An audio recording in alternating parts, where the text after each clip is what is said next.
Hello everyone, we are here again. In this video, we're going to talk about an important topic which will help you to make questions. There are so many people in our society who can speak English but they can't make question properly.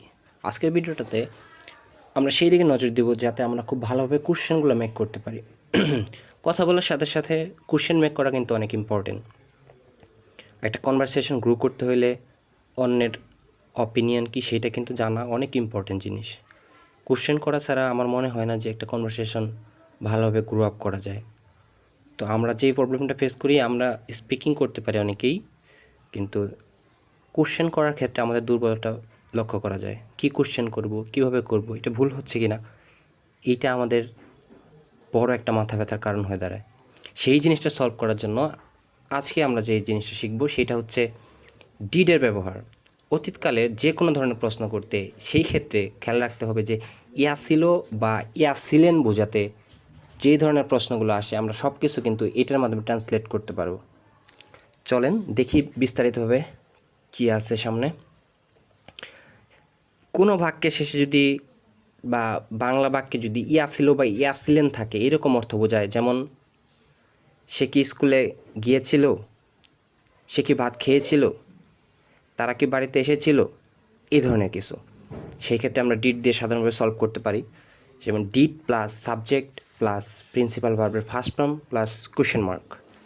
সেই ক্ষেত্রে খেয়াল রাখতে হবে প্রতিটি প্রশ্নবোধক বাক্য create করার পরে আমাদের অবশ্যই কোয়েশ্চেন মার্ক অ্যাড করতে হবে, এবং ডিড ব্যবহারের ফলে আমাদের প্রিন্সিপাল ভার্ব কিন্তু ফার্স্ট ফর্মে রয়ে গেছে, সেই ক্ষেত্রেও খেয়াল রাখতে হবে। তাহলে এক্সাম্পল দেখা যায়, সে কি ভাত খেয়েছিল, did she eat rice, did she eat rice, did plus subject plus principal ভার্বের first form plus question mark.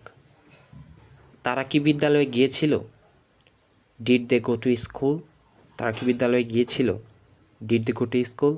তারা কি বিকেলে ফুটবল খেলেছিল, তারা কি গত রাতে রাত 9টা পর্যন্ত পড়ালেখা করেছিল। আপনি যত ধরনের সেন্টেন্স বানাবেন আপনি এই একটা স্ট্রাকচার ব্যবহার করে কমপ্লিট করতে পারবেন।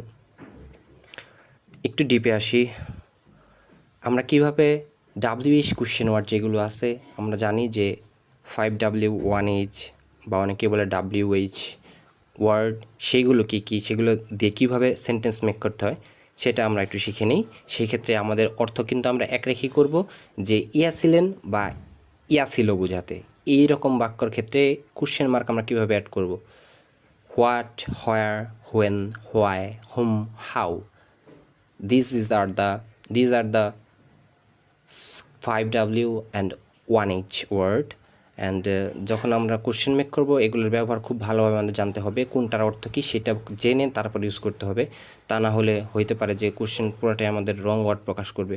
সেই ক্ষেত্রে আমাদের স্ট্রাকচার বা ফরমেশনটা কী হবে, আমাদের সবগুলো WH কোশ্চেন থাকবে অ্যান্ড সাথে যোগ হবে did plus subject plus principal ভার্বের ফার্স্ট ফর্ম সাথে কোশ্চেন মার্ক। সেক্ষেত্রে বাংলা কী দাঁড়াচ্ছে, বাংলাটা দাঁড়াচ্ছে কিন্তু তুমি কিভাবে ঢাকা গিয়েছিলে। ইয়া ছিলে, এই যে আমরা খেয়াল করেছি যে ইয়া ছিল, ইয়া ছিলেন বোঝাতে এই দুইটা স্ট্রাকচারে আমরা ফলো করতে পারি। ডিডের ব্যবহার, ইউজ অফ ডিড যেটা আপনি বলেন কীভাবে ব্যবহার করতে হবে। কোশ্চেন মার্কগুলোর পরে what, where, when, why, whom, how সবগুলো কোশ্চেন ওয়ার্ডের পরে ডিজ ব্যবহার করে আমরা এই প্রশ্নগুলো তৈরি করব। সেক্ষেত্রে খুব ইজি হয়ে যায়। হ্যাঁ, আপনার অন্য কোনো দিকে খেয়াল রাখতে হবে না যে গ্রামাটিক্যাল মিস্টেক, আমি এখানে কি ইউজ করব, এটা কোনো কিচ্ছু না। আপনি স্ট্রাকচার বুঝবেন, সে অনুযায়ী ফরমেশন করে আপনি সেন্টেন্স ক্রিয়েট করবেন। তুমি কিভাবে ঢাকা গিয়েছিলে, how did you go to Dhaka, তুমি কীভাবে ঢাকা গিয়েছিলে। তোমার গাড়িতে কি কোনো সমস্যা হয়েছিল, তুমি কতক্ষণ পরে ঢাকা গিয়েছিলে।